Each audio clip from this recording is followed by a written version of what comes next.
start by saying how lovely it is to be here in Kennys, the wonderful institution that is Kennys, and to thank you all for coming out on this chilly West of Ireland night, and to have an opportunity to thank Kennys and the Kenny family for all they do and continue to do for all of us who love books in this country. And I think they've been just such a wonderful example of excellence and ambition and care and the commitment that they've shown to authors.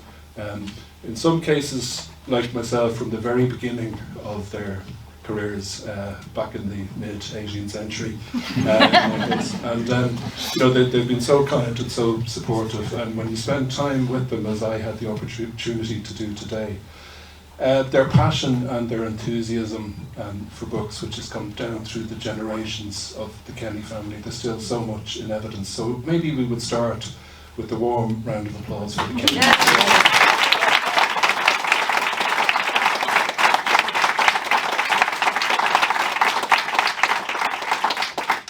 Thanks very much. You're the one that's supposed to be blushing with all the nice things, but thanks very much. As you said, my dad managed to steal about the first 5 lines of what I was going to say there. But to everyone here, this is genuinely, it's an extraordinary book, and it's, I suppose I'm lucky I've had the chance to read it. Not everyone here will, so I wonder, before we kind of go into anything else, would you tell everyone what it's about? Yeah, well, I mean, what it's about is a man called Hugh O'Flaherty, who was born in Cork, it's important to say, but brought up in Kerry, and very much claimed as the Kerry man that he was and that he saw himself as. So he was a school teacher, and in his late 20s he went off to study to be a priest. He went to live in Rome, and I have a real sense, from having studied him and thought about him and read his correspondence, what it must have been like to go from rural Ireland in the late 20s or the early 30s to a place as vivid and full of colour and sensation that Rome was. So he loved being a priest. He was a civil servant in the Curia, the Vatican civil service, and the Nazis invaded Italy in the 30s, and they moved closer and closer in on Rome. And as those of you who've been to Rome will know, the Vatican City is an independent country. It's about a sixth of a square mile, and was neutral, as Ireland was. So the Nazis were not permitted to enter that little, basically, couple of fields, couple of city squares that comprised the Vatican. So Hugh O'Flaherty, Monsignor was his rank in the church, showed extraordinary personal courage in disobeying the papal authorities, disobeying the Nazis, disobeying the government of Ireland in terms of their policy of neutrality, to rescue perhaps 7,000 escaped Allied prisoners, English and American and South African and Australian men who'd escaped from the fascist prisoner of war camps in Italy, and then the Jews of Rome who fled from the ghetto into the Vatican. So, you know, time and again he was warned to stop. Time and again I think he tried to, you know, but he was one of those people who just had an overwhelming, passionate belief that the struggle for human rights starts with you and what you are prepared to do. He wasn't particularly interested in sermonizing. He wasn't particularly interested in telling other people what they should do, but he was one of those people who are wonderful and who bless life so much, because he wouldn't be told what to do by his enemies or his friends. So he put together this group of 7 or 8 people within the Vatican and wider Rome, who in some cases were very different from him, very different faith perspectives, very different outlooks on life, very different politics. Some of them were communist, some were atheist. They all appear in the book in sort of fictionalized form, and they became the Rome escape line. And as I say, we will never know for sure quite how many people they saved, but they may have saved 7,000 people.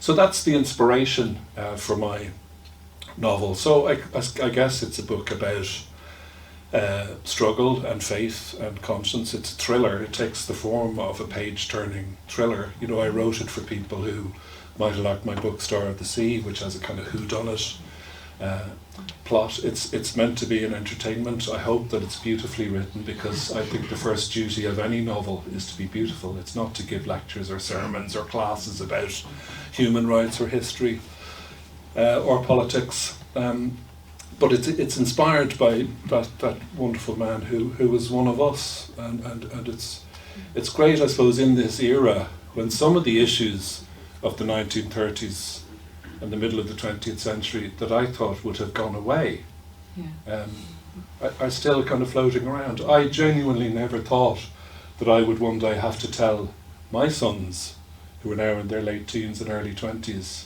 about this thing called racism and hatred and ultra-nationalism and bigotry. I thought all of those would have melted away, but we see, looking at the news, we see what's happening in Europe, what's happening in some of the great countries of the world, where people question the outcomes of elections the way Mussolini once did, and so on. We see that these struggles aren't over, and they haven't been won. So journalists do what they do, and politicians do what they do. And I think that one of the roles of a writer, and I see some very gifted writers here tonight, is just to keep telling that story and to try and make it a story of inspiration and hope, you know, and to bring our craft and our ability as writers, partly to the project of memory and just saying that this happened then, but then also by implication to say, well, maybe it's happening now, and maybe there are things that we can learn from the things that have happened in the past, not in a preachy way, but maybe some great people have been down these roads before, and if I tell the story in a way that's enough of a page-turner, it might have echoes and connotations and nuances that would be of interest to us now. But that's to make it sound like a rather dreary book. And as I say, I wrote it to be a page-turner for people who like Star of the Sea. Well, a page-turner it is. I mean, the one thing that came across to me throughout was the sights and the sounds of Rome are constantly being reinforced. You know, the coffee, the exact description of coffee, and you know, in the course of rationing when it was not as easy to get. And I mean, there's I don't know how many different ways of saying this coffee is not good, but it's amazing. But you really feel like you're in wartime Rome. You know, the amount of research must have been incredible, because the other thing that strikes me is, if you were writing about World War II, there's a lot of World War II buffs who will easily pick you up on any, you know, misbegotten archer or whatever. And the same is true of writing about the church and the various ranks and issues and street, you know, and all that. So to get all of, you know, the layers of research in it, not just Rome, but the Nazis and the church and Ireland of the period and everything, I mean, there must have been an enormous amount. Yeah, I mean, all novelists have to do research. I mean, whether your novel is set now or in the past, you know, you have to get the basic background facts right. And the reason is, it has to do with why we go to the novel or why we go to the fictional story. It isn't for information. It isn't for a class. We go to the novel out of the want for an experience of empathy. We kind of know, there's something in us that wants to know what it's like to be somebody else. And that seems to have existed in all cultures at all times. And so whether you're watching a soap opera, or you're reading John Banville or Anne Enright, or you're reading short stories, or you're reading novels, I think it's partly for that reason. We want to put down sometimes what it's like to be us. It's quite hard to be us sometimes. It's a bit of a task. So we want to step outside the self and be someone else. So the job of the novelist is to create the world that the reader can come into. using what one great critic, John Gardner, called the fictive dream. He likened it to a dream. Like, I'm going to tell you a story that you know didn't happen, and you're going to pretend that it did.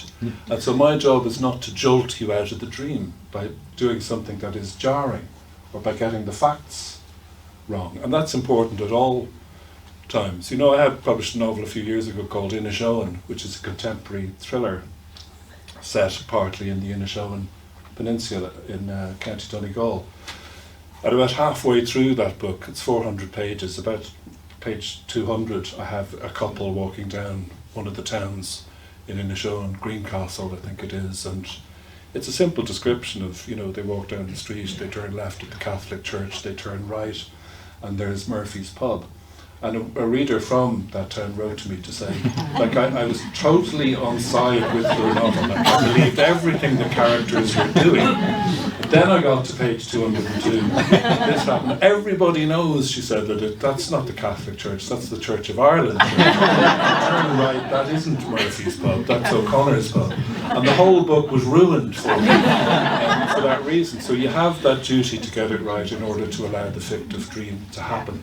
And then I suppose with this book, which I knew would obviously have a certain degree of darkness, again, just to liken it to Star of the Sea, if the subject matter is going to be dark, you have to find ways to puncture the story with light and shade and colour and texture. So I thought, I'm going to put myself into the world of this man going to Rome at that time and allow Rome to be a character in the book. And anybody who's been to Rome or to Italy or to anywhere in Europe knows that the intriguing thing about it for us is that it's so pleasurable. The cities are beautiful, the weather is nice, people live outdoors, you know, their apartments are very small because they spend a lot of time outside. The Italians are very physical, they embrace, they kiss, they go out for dinner with the whole generation of the family, the stuff that would be bloody nightmares. They do as a matter of course. So I thought, I'm going to include all of that. I love music, and you know, you can't go to Italy without thinking about the tradition of sacred music, obviously plain chant and you know, all of that, the wonderful music that people must have heard in churches in Italy in the past, but also the operatic tradition. This is the country of Verdi and Puccini. So, you know, you have a license to bring all of that into the prose and to really try to let it sing, so that the prose isn't just telling a story or evoking character, it's evoking something of the texture of Italian music and the zestfulness of life and the sensuality of life there, and that would act as a counterbalance to some of the darker and more thrillery aspects of the book. So it was a real pleasure, and I must say it was a great blessing for me in terms of like mental health and equilibrium during the lockdown is when I wrote this book, and it was tough, you know, as it was for everybody. You know, we were living at home, it's nice where we live, but we were within the 2K, the same as everybody else here. We had our eldest son who all his teenage years wanted to go to college in another country. So he worked hard in the Leaving Cert.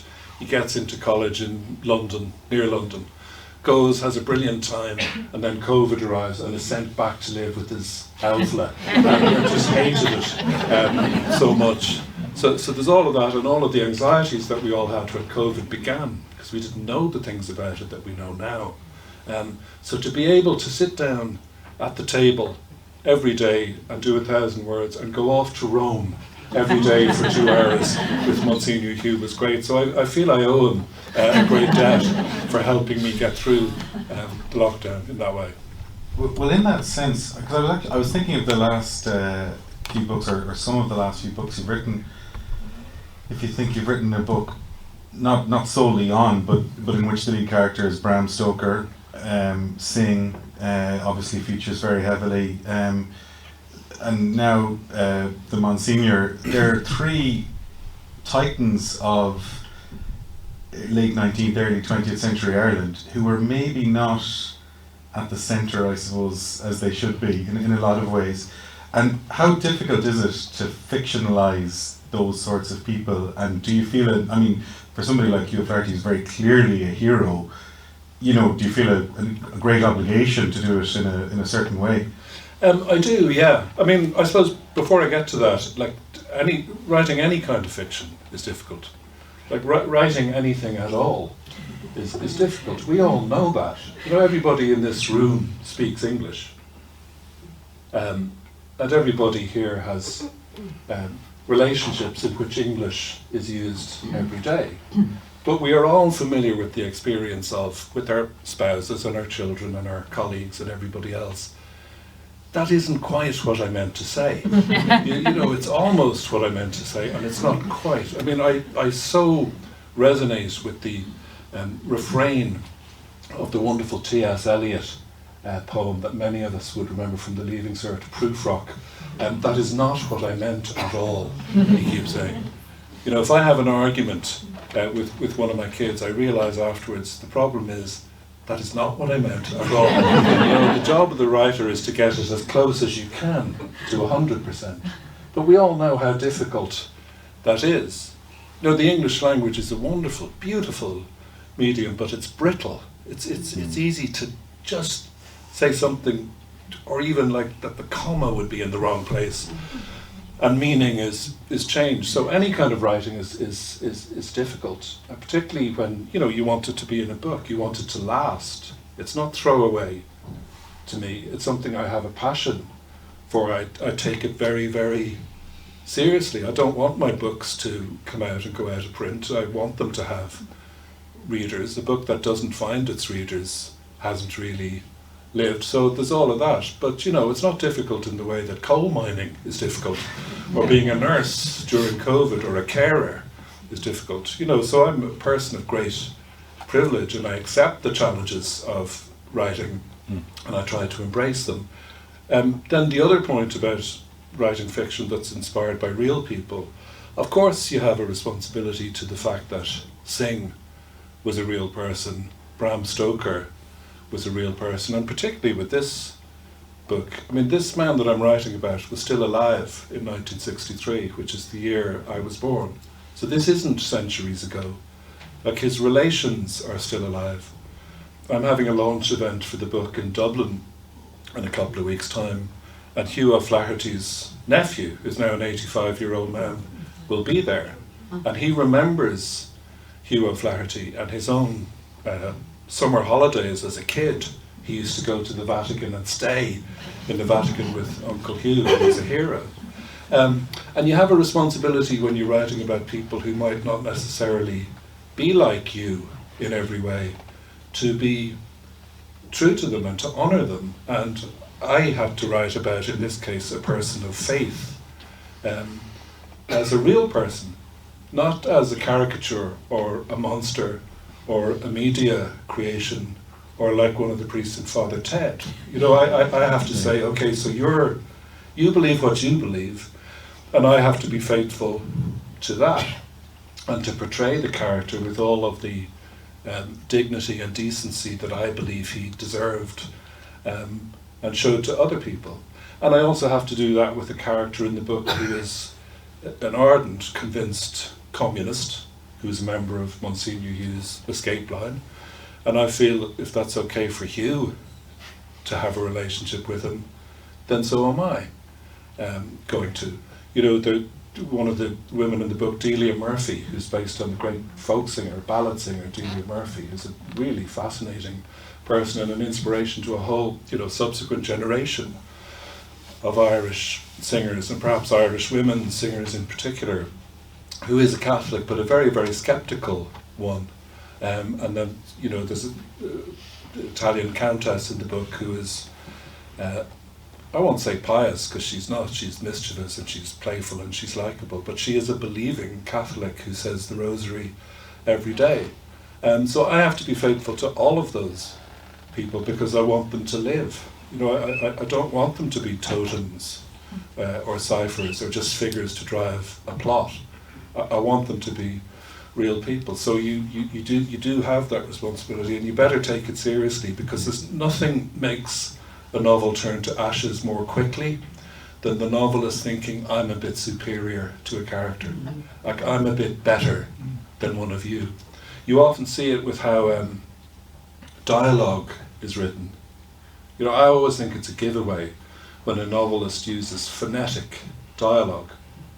You know, you might be writing about a Dublin character, and you say, I was walking, apostrophe, down the road because I was doing the shopping. The really great Dublin writers don't do that. You could look through all of James Joyce, who wrote the greatest Dublin dialogue ever. You never see that. You look through Roddy Doyle, you don't really see that. You see some words that you don't see in other people's books, but you don't see that.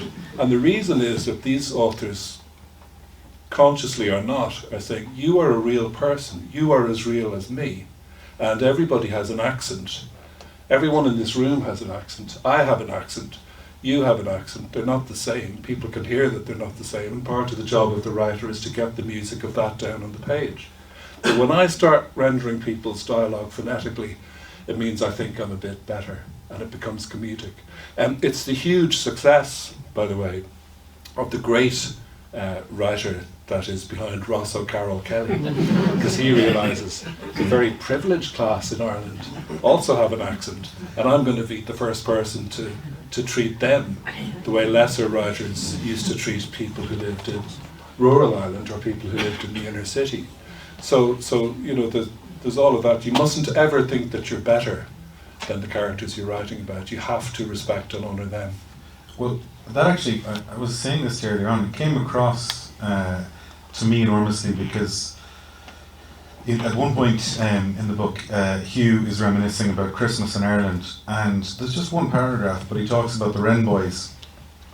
And there's no context given, it's a very kind of Irish story, and at various points there's Irish idioms and whatever else that, let's say, an English audience or an American audience, or you know, an internet might not immediately get, which, as I was saying to you earlier, that would be not unusual for a British author or an American author to do about their own countries.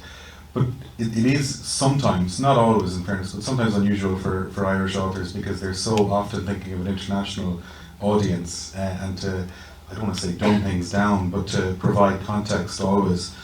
And is that something you're aware of, or are you happy to have the freedom to write, you know, it as you see it? Well, I think idiom and slang are often the most juicy parts of spoken language. I mean, vulgarity, swearing, is often a very colourful part of the language. I mean, this book is set in Italy, where people love to swear, and you know, there's a lot of that. And then I think that you must be true to the traditions of the place that the character is from. So Hugh is from Kerry. I mean, I teach in the University of Limerick, where, you know, the man who is the porter in the building that I work in has a traditional band, and every year they do the hunting the wren thing. He was telling me about it one day, and I thought, well, maybe Hugh would have done that. And I'm going to import all of that into the text. And if people don't get it straight away, isn't that part of the pleasure? You know, I'm not saying like to hell with them, they can go and look it up. Yeah. But one of the things, like if you're a parent whose kids listen to R&B music or rap music, and if you don't detest it, one of the pleasures of getting to know it is getting to know what those phrases mean. To me, it's a great pleasure to read a poem that you don't immediately understand. You know, I love to kind of read something for the third or the fourth or the fifth time and see things in it that I didn't notice before, and to feel them suddenly click into place. And that should be true if you're writing about Hugh coming from Kerry and the Wren Boys and the Irish traditions, or if it's writing about Delia Murphy and the particular way that she speaks, or if you're writing about the other characters and their history. Like, to some extent, we are our language, aren't we? You know, if you go home tonight and there's a message on the answering machine, well, people used to have answering machines, I'm dating myself now. But you'd know within a couple of words who that is, by the sound of their voice and by the way they just put the words together. And then, you know, it's a great resource for the writer to have, because if you can capture how somebody speaks and the truth of their experience, then they start to live on the page. And as soon as they start to live on the page, the reader has that lovely thing that we've all had as readers, got the characters coming to life, haven't we? We've all felt that with a novel that we love, that weird thing, that this little arrangement of black ink stains on the page is suddenly coming to life and reminding us of people who we know and reminding us of ourselves. You know, it's the most wonderful alchemy, such a fantastic invention, fiction and the novel. And you can't learn everything about it because people have different talents. You know, I had 2 years of piano lessons as a kid. I can't play the piano. And if I had 50 years of piano lessons, I still wouldn't be able to. I'd love to be able to, but I can't. But I can write. And as I say to my students, some of whom are here tonight, we can't teach people to be talented.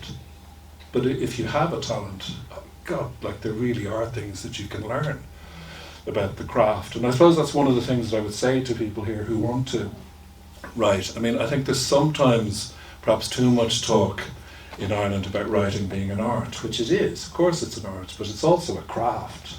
You know, you can learn how to use words to make the reader feel a certain thing, or to amuse people, or to move people. It's like the way a musician or a conductor learns to deploy sounds. You know, it's just a higher level of operation than a young child has. You know, when we get language first, as young children, as toddlers, that's really what we're responding to, is the sound. We don't understand meaning. We're not even particularly attracted by meaning. If you think of the very earliest encounters with language that we have, the owl and the pussycat went to sea in a beautiful pea-green boat, and they took some money, plenty of honey wrapped up in a £5 note. I mean, that didn't happen. You know, yeah, it's something that the great writers have always realised. You look at the opening lines of James Joyce's Portrait of the Artist as a Young Man. I mean, perhaps the greatest prose writer of the 20th century. The things he's able to do with the language, it's symphonic, it's operatic, it's beautiful and strange. But the opening lines of that book are, and I paraphrase just a little, once upon a time, a little boy called Stephen was walking down the road and he met a moo cow.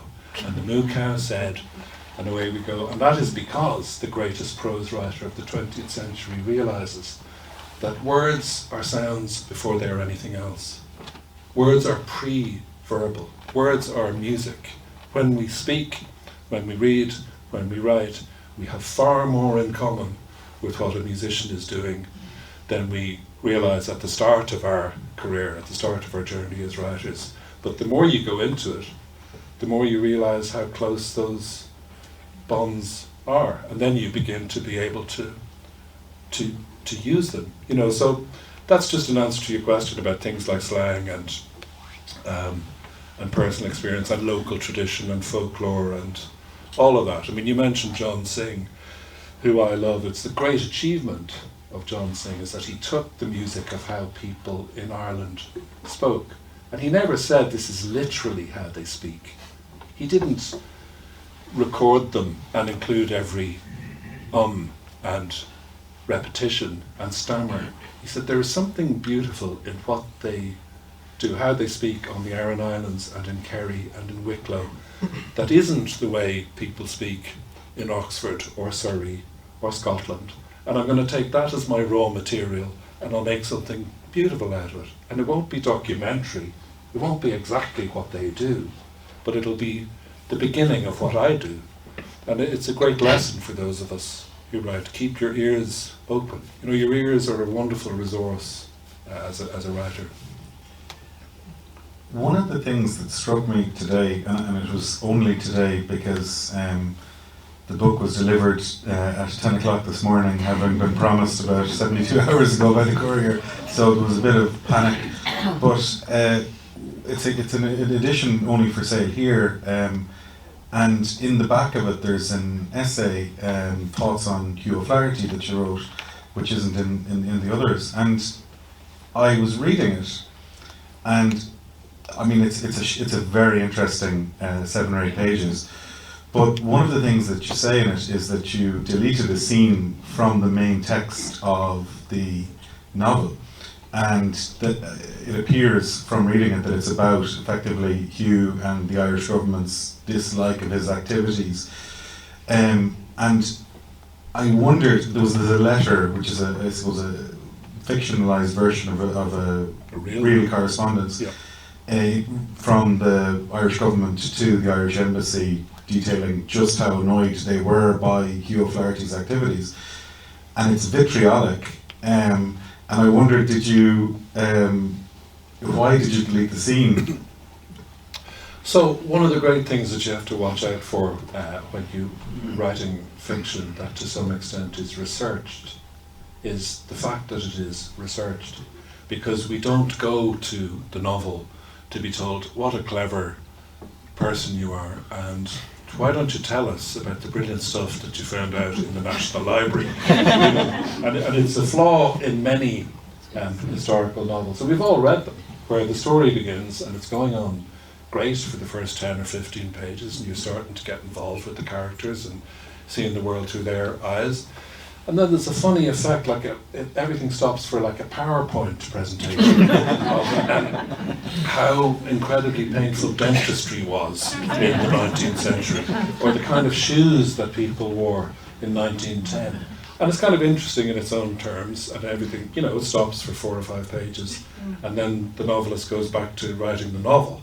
And you can tell what has happened is that they just can't bear for this piece of research to be wasted. I was in the National Library for weeks, I found nothing. Then I found this, and I thought I would have to put it in. And that is the thing that you really want to take out, So I came across this, it wasn't through any Homeric feat of research, it's on the Department of Foreign Affairs archive online. This really remarkable telegram, I think, from the government back in Ireland to the Irish ambassador in Rome. We had 2 ambassadors in the city of Rome. We had one in Rome and one in the Vatican, because as I say, they're separate countries.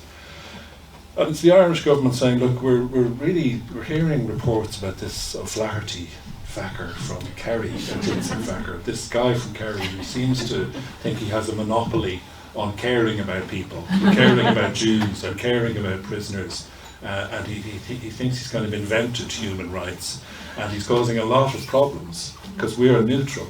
And explaining, like, this country in 1938 is barely 20 years old, and like we got here to the degree of freedom that we have through decades of violence, and then we had the Civil War where there's spectacular violence against each other, and now what we need is 30 or 40 or 50 years where we just have a police force and courts and schools and local government and drains and roads and the things that a country needs. And we're not going to be dragged into this world war, because what we don't need is, a Luftwaffe attack on Belfast every night of the week.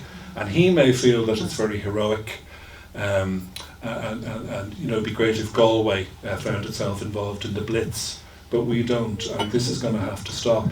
And it signs off with the chilling sentiment which is being relayed from the Taoiseach of the day. Just tell this Monsignor fella, he's going to have to stop what he's doing, otherwise he might soon end up in a concentration camp. And it might be good for him and teach him a bit of sense if he did. Right? This is the Irish government talking about an Irish citizen who's a Catholic priest and human rights activist in Rome. I just thought it was spectacular. I thought it was a brilliant find. I mean, My Father's House is the first part of a projected trilogy, so there will be 2 more novels out of Rome. So I may come back to it, but I just couldn't find a place for it where I wasn't just crowbarring it into the story. So I left it out. But it's very much in the notebook, open on the desk, and at some point I'll be using that story again. Well, yeah, it was. I mean, it's a really, for anyone who gets it, I was absolutely stuck to those 7 or 8 pages, and I read them 3 or 4 times this morning. I wonder, Joe, would you read Sure. a piece from it if possible, and then we might have some questions if anyone has any. Okay, so if you just chat amongst yourself there for a minute, I'll find this. Because imagine what it must have been like to go from Kerry to Rome at the time that he went, and all of the sense imagery and all of the music and the sound and the colour of that. So I'm just, rather than talk about it, I'm going to read, and I hope my approximation of Hugh O'Flaherty's words, where we're on the 23rd of December 1943, and he's in Rome. He's holed up in the Vatican. He believes that the Nazis are going to invade any day, and that his life will be in mortal danger, and he's putting his thoughts as quickly as he can down on paper because he wants his family back in Kerry to know certain things about him. And this is just a bit that's one of my own favourite parts of the book. One of the first parts of the book that I wrote, where he's remembering that moment in those opening weeks of arriving in Rome for the first time. In my 20s, once a school teacher, now a student for the priesthood, I came to undertake doctoral study in Rome, having never previously left my home place, with a cabbage for a brain and the stones of rural Kerry in my shoes. I gaped as the train pulled into Tiburtina. The multitude of steeples, that pin-cushioned skyline. I can never forget the exhilaration of those first weeks. That quartet of great and majestic basilicas in the gloaming, the hundreds of dark and beautiful churches, the food, the art, the zestful life, the many languages, the glories to be encountered in the Vatican library. It was like awakening in a land of wonders. Rome, for me, is a painter's palette, a chiaroscuro of burnished pinks, old copper, walnut, honey, ivory, mocha. It is also its own music, a piano sonata. I can never hear Clementi without the sight of my beloved adoptive home and the pierce of a spear of longing. After periods of ministry in Palestine, New York, Haiti and other places, in my early 30s, I was summoned to return here. On the evening when I arrived, it happened that a small electrical fire had broken out at the dormitory intended to house me in a poorly modernised medieval friary, and so I and 7 fellow priests were lodged in an old pensione on Via Pompeo Magno in Prati, not far from the Vatican, but far enough. As is the case with all marriages, priesthood has its seasons and tides, the gravities no one warns you about. Yes, there are summer evenings when the stars in the sky may be stirred by the outstretch of a hand, but there are Februaries too. You'd want to father yourself when those happen. The lonesomeness of priestly life can at times freeze the heart. My Rome thawed it out, helped me breathe again. I lived in a boarding house for pilgrims, managed by Congolese nuns who had taken the holiest oath of all, an oath of silence. They would point you to the dining table or the sitting room in which we had a wireless, or with a pencil indicate on the map the ancient church you sought. Gentle, unsettling ladies, they ruled with their eyes. I pray God for their safety in the coming days. Joy it was to live in that house with my good-humoured Mauritian and Romanian confreres and the travellers who came and went. As Chaucer knew, only rarely are pilgrims the drearily spotless saints we imagine. Usually they are people who have lived with whole heart. I loved my lecturing work at the college for the propagation of the faith, the intelligence of my students, their courage, their simple likability, but more than that, how I loved the Rome I had been given. The bells sung for vespers, the faces of travellers from every land, their languages, so strange to me that one wondered, were they languages? How any 2 people ever born could have even begun to learn them, the theatre of going through the streets. There was an ease to Roman life, a taking in through the senses, the very name of the city a metaphor for patience, the place that wasn't built in a day. My walk would take me by way of the Spanish Steps, where I would say a silent prayer for that haunted man, John Keats, who died in a house nearby. A sinner, as who is not, but a greater poet than Wordsworth, whom I was never able to forgive for the daffodils. The place names and direction signs were as jewels set into a mosaic, the Quirinale, the Fontana di Trevi, the Arco di Constantino, Santa Maria Maggiore. To say those words aloud was to fizz. To walk the Via Cola de Rienzo, or the aisles of the Mercato Rianale, the great beauty and profusion of the produce, the sweet prosciutti and bursting cheeses, the intense sensuousness of any place in Italy where food is bought or sold, to watch the handsome women going about, the mocking way they argued with the stallholders, hefting an avocado here, a stem of luscious tomatoes there, or to cool by the cascade in the Piazza Navona, to sit a while by the Tiber, not a half-hour's walk from my room. Ardent lovers, hand in hand, glitter-eyed and gesturing, alive in the radiance of their need for one another, or the youths full of peaceful silences, as Italians against expectation can be, staring contentedly into a fountain. The Romans are like people stepped out of a Caravaggio, long-nosed, alluring, courtly. The street singers, the vagabonds, the bawling men arguing. A painful difficulty about happiness is that we so rarely notice its arrival. In Rome, we would soon know it was gone. In those days, for a couple of coins, one could attend the opera on weekday afternoons to watch rehearsal. It was something that gave me immense pleasure. I liked seeing the young music students, their attentiveness and seriousness. We are all drawn to those skills that we do not ourselves possess. And I found it fascinating to hear, but also to see the orchestra. Once you did not interrupt or make your presence too intrusive, you were permitted to walk right up to the lip of the pit and watch. Their carefulness touched me, their meticulousness in small things. It interested me, for example, to see that the musicians had a particular way of turning the page of a score, double tapping it with a finger or a violin bow, so that the breeze would not turn the page back. Such occasions were often used by the company to try new young conductors from the Conservatorio. Their role enthralled me in a particular way. What is the conductor doing? I had little idea. Despite what we think erroneously when we are children, he is not providing the rhythm or beating out time, but is editing, italicizing, adding emphasis, a style. His version of the piece will not be the same as anyone else's on this earth, though both orchestras are playing from identical sheet music. For that reason, his knowledge of the score must be total, more even than the composer's. Is there any more difficult calling? So there we are, that might do.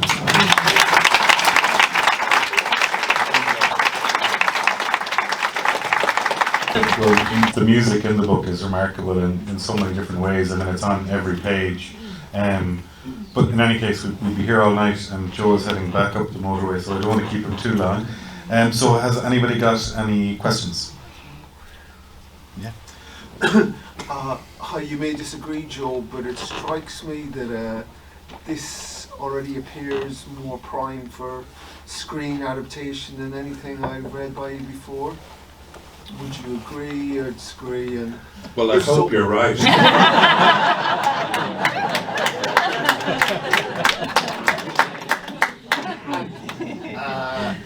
Just who would you cast? Well, since Colin Farrell has just Colin Farrell as Monsignor Hugh O'Flaherty. No, I mean I hope. Though I'm quite a visual writer, when I'm working with students or when I'm trying to critique my own work, I'm always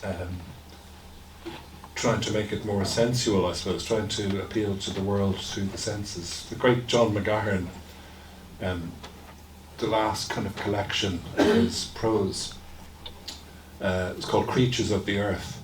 I mean, I love that phrase because we're such remarkable creatures as humans, and we have a conscience, and we have the desire for art and the desire for storytelling and the higher things, but we're also creatures of the earth. We take the world in through our 5 senses of what we can smell and what we can touch, and importantly when you're writing, what you can see. So I'm always trying to evoke a sense of the visual. And then I suppose with this book, it is a thriller. I mean, one of the reasons why I love this edition, it's the beautiful cover of the main edition. That's kind of an arrangement of blues. I think this cover has a special beauty because to me it is something of the 1940s classic thriller going on there with kind of George Raft as Monsignor Hugh O'Flaherty. So it would be fair to say that in some of the action scenes and in the long, sort of very thrillerish second third of the book, the Act 2 of the book, I was thinking in sort of filmic terms, because it's an incredible story. I mean, the great sort of personal jeopardy that he put himself in, and it's got great twists and turns and filmic things. So yes, if it ended up being a film, my bank manager would go back to the Catholic Church. Anyone else? Just on the cover, sorry. Yeah. Where's the picture from, the source of the picture? Now that I can't tell you, but when you buy your copy later, I'm sure the photo credits are in there somewhere. I mean, I think it's probably an amalgam. I think this is one of the many bridges over the Tiber, and like the scene with the conductor, there's a couple of key scenes that happen on a bridge. I don't want to give away what takes place in Act 2 of the book, but there is a kind of page-turning, thrillery number of hours that happen on Christmas Eve, the night of Christmas Eve, 1943, and the bridge plays a key part in that. So I can't actually say where that was taken or the number of different places it was taken from, but I very much like the, as my sons would say, the vibe. Was there a question down the back there? Yes, this lady, yeah. Yeah, you just mentioned that you're hoping that this will evolve into a trilogy. I'm just wondering if you can give us any little hint of the direction that you're hoping. Yeah, sure. Yeah, well, it will evolve into a trilogy because I've signed a contract with Penguin Random House. And, they have expensive lawyers that I don't have. But, no, I mean, so as you'll see when you read this book, and as I mentioned earlier, the kind of dramatist personae here is a group of 8. They're very much led by Monsignor Hugh and by Delia Murphy, or Delia Kiernan as she's known in the book. But it's a group of 8 people. And I started to think, nearing the end of the first draft, I wonder how any of them would tell the same story. You know, I wonder would that be a different thing from Hugh's story. You know, the great Brian Friel play Faith Healer, it's essentially the same story told by 3 people, and then the audience realises that it's a very different story. And then I wondered, would it be possible for the other characters who are not Hugh, not to tell the same story, but to have their own subsequent story? And I kind of sat with that for a few days, and then one night my beloved wife Anne-Marie, who's here tonight, and I thank her from the bottom of my heart for being here, and we were having dinner, and I said it to her as a joke, really wanting to be told that's not a very good idea, and she said, oh, that's a great idea. So then I said it to my literary agent again, hoping that she would shoot it down, and she said, no, I think that's really good. So she said it to my publisher, and my publisher said, well, could you write a couple of thousand words on what might happen if there were to be a book 2 and book 3. So the second book, there's a character in this novel, I think I mentioned her earlier, called Contessa Giovanna Landini, and she's from an old Roman family, and she's wealthy, she's a believing Catholic, but a big rule breaker, and far more to her than meets the eye. And she is the central character of the second book, which I've now started to write. It's called The Operation. And then there's an interesting man, again based on a real life character, a member of the escape line, a member of the choir, called John May. And he was a servant in the British Embassy in London. And he was, the escape line is full of these very high-minded people who wanted to do things for very noble reasons and the love of humanity. But every group like that needs a fixer. Every group like that needs somebody who will just organise things. So if you needed somebody to steal you a German army motorbike, or a Nazi uniform, or to get train tickets for 40 people in different names to Zurich, John May was the man that you went to. He was the guy who sort of made things happen. So the third book, which is called Legal Tender, will be written by him. So in both of those cases, structure will be similar. It'll go back and forth between a kind of thrillerish plot that's happening in Rome and back to their own kind of memories and what has led them into the escape line. So the next one, the one I'm working on now, will take place in the spring of 1944. Most of this book, My Father's House, takes place on Christmas Eve, 1943. So book 2, spring 1944, and book 3, the John May book, towards the end of what turns out to be the end of the war. It takes place in June 1944 as the Allies gain on Rome and the Nazis start to retreat. So, as you can see, I've got it all planned out. And all I have to do is go home and just type it out. Well, you've made my day, because the Contessa is the most interesting. I was reading the last few chapters in particular when she appears. She's very mysterious and interesting and intriguing, so I can't wait to read that. Anyway, sorry. Yeah, because when you're fictionalizing a historical character, obviously the facts of their life and stuff are all laid out, but I was struck by the sentence about him, hating daffodils in the Wordsworth poem. How do you decide the nuances of character, like humour and taste and distaste, that weren't recorded, and how can you, how do you decide their personality, the things that can't be remembered? Well, I mean, I would usually read anything that the character I am writing about has written, particularly anything first person. So if there's a diary, if there are letters, I would read all of those just to get a general sense of what they're like. And in the case of somebody like Synge, that's very possible. There are published biographies of Synge's manuscripts. Many of them are available in Trinity College. In the case of Bram Stoker, who's the hero of Shadowplay, it's a little more difficult. He wrote a really, really long autobiographical book where it's about the story of his friendship with Henry Irving, the great Shakespearean actor. It's in 2 volumes. I think it's 700 pages. And Bram manages to tell us almost nothing about himself. It's a kind of snowstorm of facts, that he deploys to conceal what's actually going on. If there's a first night at the Lyceum Theatre in London, where Henry Irving was the actor-manager and Bram Stoker was his secretary, Bram gives you, who came to the first night. Oscar Wilde was there, the Duke of here was there, this is what we had for dinner, this is the wine, this is what the paper said the next day. So it appears to be a very complete record, but it's actually wordiness as a form of silence and concealment. So then you approach that in a particular way. For this book, Monsignor Hugh, like a lot of people who take part in all wars, and perhaps especially like a lot of men, he didn't talk about it much. He gave one interview, as far as I know, in the course of his life, and that became a book. But again, quite careful about what he said.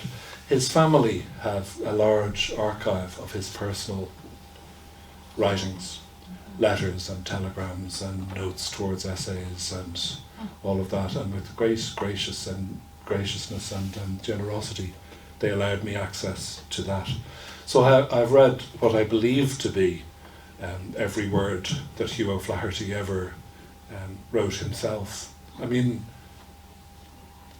maybe that's a bit naive. I mean, I'm sure somebody had been through that archive over the years and removed certain things. But I read enough to have some sense of what his personality was and what interested him and what he found funny and what he was like. When I met his nephew, who I mentioned earlier, who's also called Hugh, we had a long interview and it was lovely. It was great to meet him, and we were together for a few hours. And I was curious to learn the thing that every novelist needs to know about their heroic character, which is what was his fault, what was his flaw. Because as he says himself about Chaucer, you know, we don't like our heroic characters to be saintly. So Hugh Jr., who's now 85, he was so loyal and so loving to him, and he really didn't want to tell me. But in the end he told me, well, you know, Hugh, before he was a priest, he was a schoolmaster, and sometimes when he lost his temper, he could be a little bit schoolmasterly. You know, he could be a little bit.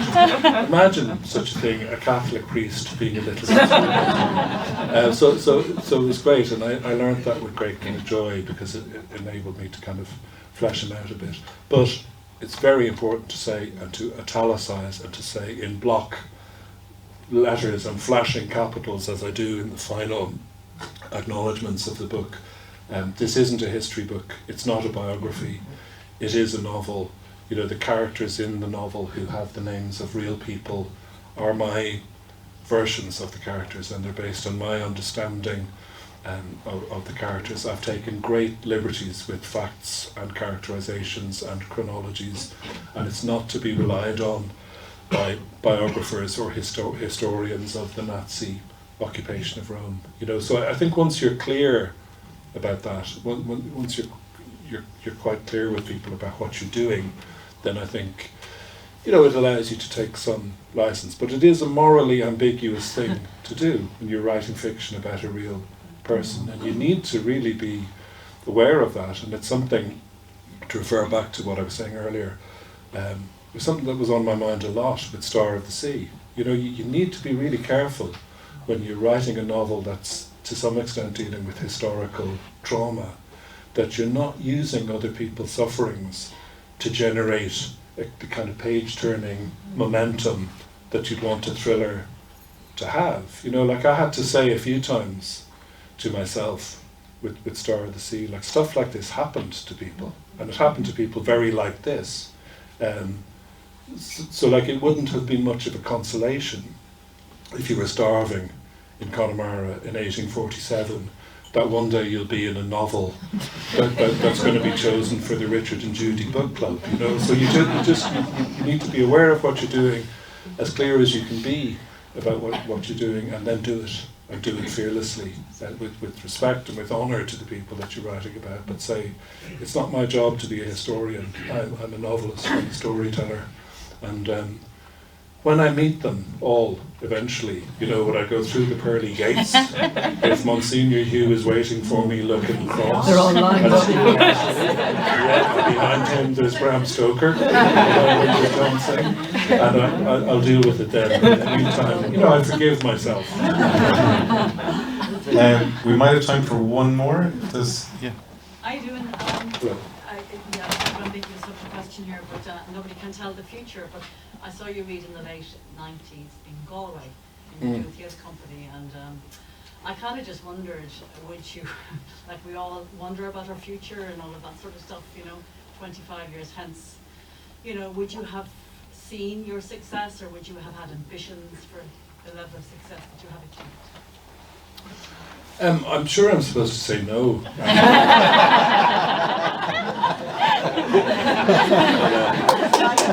No, I mean, well, I'll tell you the truth, which is I was a kid who read a lot, like I suspect a lot of people in this room, where it's a very special thing about our country. Even more so now, perhaps. There's a lot more to do. But, you know, I loved the world of books. The house was turbulent. There was unhappiness in the family. And for me, the world of books and music was a safe place and a pleasurable place.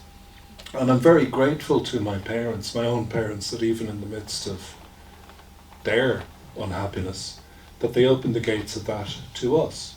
So the whole deal with them was, so we live in this funny little rainy country, and legally it's quite new. It's 70 or 80 years old, and we've made a balls of a lot of things, and it doesn't really work. And it only exists because a couple of 100,000 of us leave every 10 years, and they go and get work in the land of this other crowd who are, on other days we say, are the enemy. But they're all over there, and they're sending the money back, and there's hypocrisy and double standards and bad weather, and the food isn't very nice. But we're the country of Yeats, and we're the country of Oscar Wilde and Mary Lavin and Samuel Beckett. And you should probably know a bit about that, because these people were the greats. And they would have seen that as a source of immense pride, and the world of the arts as a world of pleasure. There was never any notion that this is like your homework. You know, they regarded poetry and fiction and music as among the things that make life sweet. So even though things could be very bad and very dark, there was that.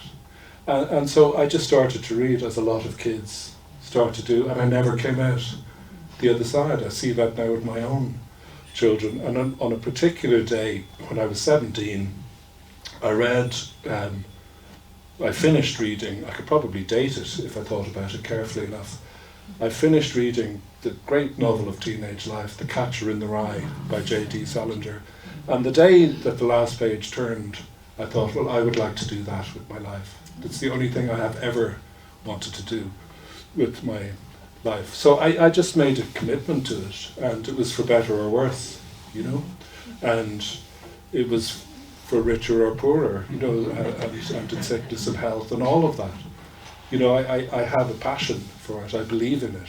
The older I get, the more I believe in it, the more real life seems to me when we encounter it through the beautiful prisms of music and poetry. It doesn't feel like escapism. It feels like what's on the fucking news is false, you know, and that the rest of this stuff is what's true. So I certainly, when I started to write, I hoped that I would be successful, and I certainly I knew that I would give it everything that I possibly could, and you know, I'm glad that I did.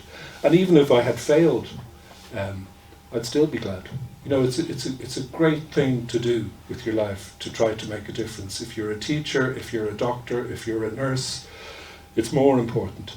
But if you're a storyteller, if you're a poet, if you're trying to make something beautiful, you know, I believe in that. I respect people who do that. The world has enough ugliness in it already. And I love and respect and admire the people who say, well, whatever modest talent I have, it mightn't be very much, but I'm going to give it to that. I'm going to try and put one drop of beauty back into the world as a reprisal against all the horror.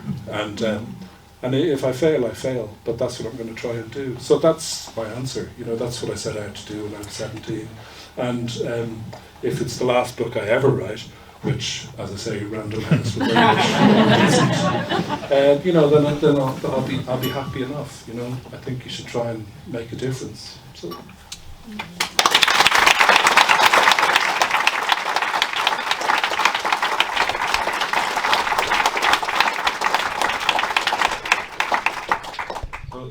Can I just say thank you so much for coming down. Pleasure. I don't think I need to convince too many people after that that it's great, but it is for sale. It's €25. It's genuinely one of the finest books I've read in the last few years. It's absolutely outstanding. Absolutely. And I can't wait to talk to more people about it, because as it stands, I'm one of the only one who've read it. So, well, if there's anything left to say about it after I've spoken too much, as usual, but can I just finish by thanking Tomás and again for thanking all of you. And what a wonderful thing it is about this part of the world. What a wonderful oasis Kennys is, and to be here on a frosty, cold night, going from here off to Rome in the 1930s and 40s. It's been a lovely, very pleasurable and very memorable experience. So I thank you and all of the family, and I thank you for coming along.